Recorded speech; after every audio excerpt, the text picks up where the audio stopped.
Hello दोस्तों, स्वागत है आप सभी का हमारे चैनल एस वी टेक में। ये HTML की 11वीं सीरीज है। इसमें हम टेबल बना करके उसमें कुछ एट्रीब्यूट को अप्लाई करके टेबल की प्रॉपर्टी को चेंज करना सीखेंगे। अपने पिछले वीडियो में हम बताए थे कि किस प्रकार से हम टेबल को क्रिएट करते हैं और उसमें कुछ एट्रीब्यूट्स का यूज करते हुए उसकी प्रॉपर्टीज़ को कैसे चेंज करते हैं वो हम बताए थे। तो आज इसमें हम कुछ अलग एट्रीब्यूट का यूज करेंगे जो पिछले वीडियो में किए थे, उससे कुछ एक्स्ट्रा यूज करेंगे एट्रीब्यूट, जिससे कि इसकी बॉर्डर की स्टाइलिंग कर सके हम, चाहे अंदर की बॉर्डर की बात करें या फिर इसके बाहर की बॉर्डर की बात करें। ठीक है, हम बाहर की बॉर्डर की स्टाइलिंग जो है पिछले वीडियो में बता चुके थे। अगर आप वीडियो को नहीं देखे तो आप वीडियो को देख करके उसको सीख लीजिए। चलिए हम अपने सोर्स कोड को ओपन करते हैं। यहाँ पे ऑलरेडी हम टेबल को बना के रखे हुए हैं और इसमें हम आज रूल एट्रीब्यूट का यूज करने वाले हैं। रूल्स, अब ये रूल्स एट्रीब्यूट क्या करेगा उसको देख लेते हैं। जैसे इसकी वैल्यू जो है 5 प्रकार से हम दे सकते हैं। एक तो होता है नन, ग्रुप, रो, कॉल, ऑल, है ना, ये सब हैं। अब इसको बारी बारी से हम करके देख लेते हैं। नन अगर हम यहाँ पे देते हैं, नन मतलब होता है कुछ नहीं। ठीक है, जैसे यनो या नी, नन मतलब होता है कुछ नहीं। जैसा कि ये हम सेव करके रखे हुए हैं अपने डॉक्यूमेंट को, टेबल को। तो अभी देखिए ये तो नॉर्मली दिख रहा है जैसे एक टेबल, अंदर सभी बॉर्डर्स हैं, बाहर सभी बॉर्डर्स हैं, ऐसा नॉर्मली टेबल दिखाई पड़ता है। लेकिन अगर नन कर देते हैं तो नन मतलब होता है कि ये सभी जो बॉर्डर्स आपको अंदर के दिखाई पड़ रहे हैं, अंदर वाले बॉर्डर ये दिखाई पड़ रहे हैं जो आपको, वो सब गायब हो जाएंगे। केवल बाहर का एक बॉर्डर दिखाई पड़ेगा, मतलब हर एक सेल का बॉर्डर गायब हो जाएगा और बाकी सभी बॉर्डर्स दिखाई पड़ेंगे। ठीक है, इसको रिफ्रेश करते हैं। ये देखिए सभी गायब हो गए, केवल ये एक बॉर्डर, सिंगल बॉर्डर आपको दिखाई पड़ रहा है। सभी सेल्स का जो बॉर्डर है वो सब गायब हो गया। ठीक है, इस प्रकार से नन की वैल्यू को अप्लाई करके हम इस पर इफ़ेक्ट डाल सकते हैं। और भी वैल्यूज़ होती हैं जो है, अगली वैल्यू है ग्रुप। अगर आप ग्रुप डालें या फिर नन डालें, बात दोनों सेम है। मतलब ग्रुप मतलब ये होगा कि उन सभी को ग्रुप में कर देगा।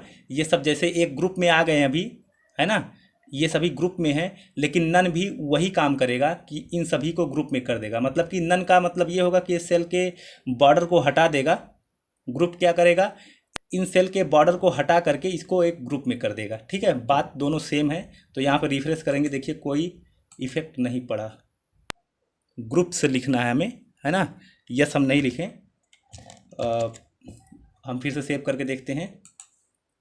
ये देखिए रिफ्रेश किए, ये एक ग्रुप में आ गया। ठीक है, आप लोग यहाँ पे ध्यान दीजिएगा। अगर आप यहाँ से केवल रूल लिख रहे हैं, केवल रूल, एस को भूल जा रहे हैं, तो भी ये वैल्यू काम करने वाली नहीं है। और यहाँ पे अगर वैल्यू में एस भूल जा रहे हैं ग्रुप लिखने में, आप ग्रुप लिख रहे हैं तब भी नहीं काम करेगी, है ना। आपको यस लिखना जरूरी है, ग्रुप्स, है ना, ये प्री डिफाइंड वैल्यू है। तो अगली वैल्यू हम अप्लाई करके देख लेते हैं कि वो कैसे काम करती है। ठीक है, अगली वैल्यू जो है हमारी रो। रो का मतलब आप जानते ही भाई, रो बहुत सिंपल सी बात है। रो क्या करेगा, इन सभी को रो में दिखाएगा, मतलब इन सब के बीच में रो दिखाई पड़ेगा, है ना। इन सेल्स को एक रो में कर देगा, यहाँ पे कॉलम दिखाई नहीं पड़ेगा आपको। ठीक है, रिफ्रेश करके देखते हैं। ये देखिए, सॉरी यहाँ पे फिर मिस्टेक हो गया। रोज़, रोज़ हमें लिखना है, हमें एस यहाँ पे अप्लाई करना है। हम बार बार यही मिस्टेक कर दे रहे हैं, एस लिखना है, रो नहीं लिखना है ना। तो यहाँ पे फिर से रिफ्रेश करके हम देखते हैं। ये देखिए रिफ्रेश किए, यहाँ पे आपको रो दिखाई पड़ रहा है ना, 2 रो दिखाई पड़ रहा है यहाँ पे, मतलब 2 रो की लाइन दिखाई पड़ रही, 3 रो है ना। कॉलम यहाँ पे कोई नहीं दिखाई पड़ रहा है, कॉलम का बॉर्डर गायब हो गया है। तो आगे देखते हैं और वैल्यू अप्लाई करके। कॉल्स, है ना, कॉलम को अगर हमें दिखाना है तो लिखेंगे COLS, मतलब कॉलम दिखाई पड़ेगा। रो अभी गायब हो जाएगा, कॉलम दिखाई पड़ेगा, है ना। ये रिफ्रेश किए, देखिए कॉलम आ गया, अभी रो गायब हो गया, है ना। 1 2 3 4, मतलब 4 कॉलम आपको दिखाई पड़ रहे हैं। हर एक कॉलम का बॉर्डर आपको यहाँ पे दिखाई पड़ रहा है। ठीक है, ये होता है। और आगे एक और वैल्यू है आल। आल मतलब जान रहे हैं भाई, अगर आल को लगा देंगे सभी बॉर्डर दिखाई देने लगेंगे आपको, सब कुछ एकदम नॉर्मल दिखाई देने लगेगा, है ना। आप आल को अप्लाई करें या फिर ना करें, दोनों बात सेम ही है ना। ये नॉर्मल आपको दिखाई दिया, लेकिन एक बात और है, हाँ, यहाँ का जो आउटर बॉर्डर है, आउटर बॉर्डर आपको नहीं दिखाई पड़ेगा, है ना। केवल एक सिंगल बॉर्डर आपको दिखाई पड़ेगा आल करेंगे तो, है ना। हालांकि नॉर्मल जब होता है बॉर्डर तो एक आउटर बॉर्डर भी होता है इसके साथ साथ, वो आपको नहीं दिखाई पड़ेगा आल में। ठीक है, ये है जो है, इस प्रकार से रूल को अप्लाई कर पाएंगे। तो आगे हम देख लेते हैं सेल पैडिंग, सेल स्पेसिंग क्या होती है। ये बहुत इम्पॉर्टेंट है आपके लिए, इसको जो है थोड़ा ध्यान दीजिएगा भाई, क्योंकि सेल पैडिंग, सेल स्पेसिंग ये बहुत इम्पॉर्टेंट होने वाली है ना। तो यहाँ पे हम देते हैं एट्रीब्यूट सेल पैडिंग।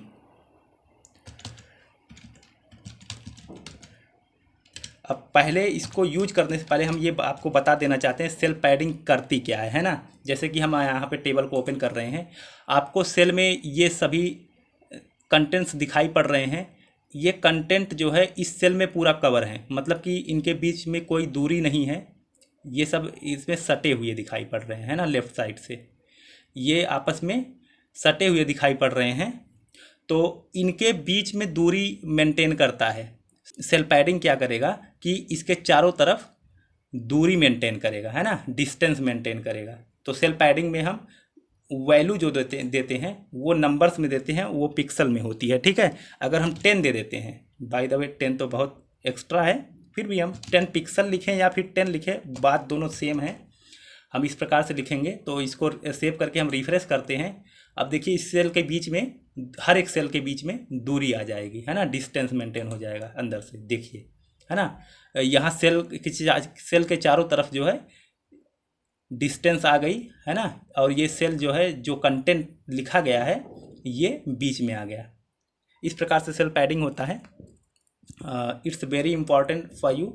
अगर आप कुछ नंबर्स को कम करके लिखना चाहते हैं, जैसे कि कम सेल पैडिंग को देना चाहते हैं, 4, 5, हम पिक्सल यहाँ पे नहीं यूज कर रहे हैं। अगर हम केवल 4 लिख रहे हैं तो इसकी डिस्टेंस मेंटेन होगी 4 के हिसाब से, जो भी अपना लेगा। देखिए ये, है ना, इस प्रकार से आप कर सकते हैं। आप पिक्सल लिखें या फिर ना लिखें कोई बात नहीं है, आप नंबर भी केवल लिख करके इसके सेल पैडिंग को सेट कर सकते हैं। तो ये नॉर्मल सी बात है बहुत, है ना। और अब हम सीखते हैं सेल स्पेसिंग। अभी तो ये था सेल पैडिंग था, सेल स्पेसिंग मतलब सेल के बीच की दूरी।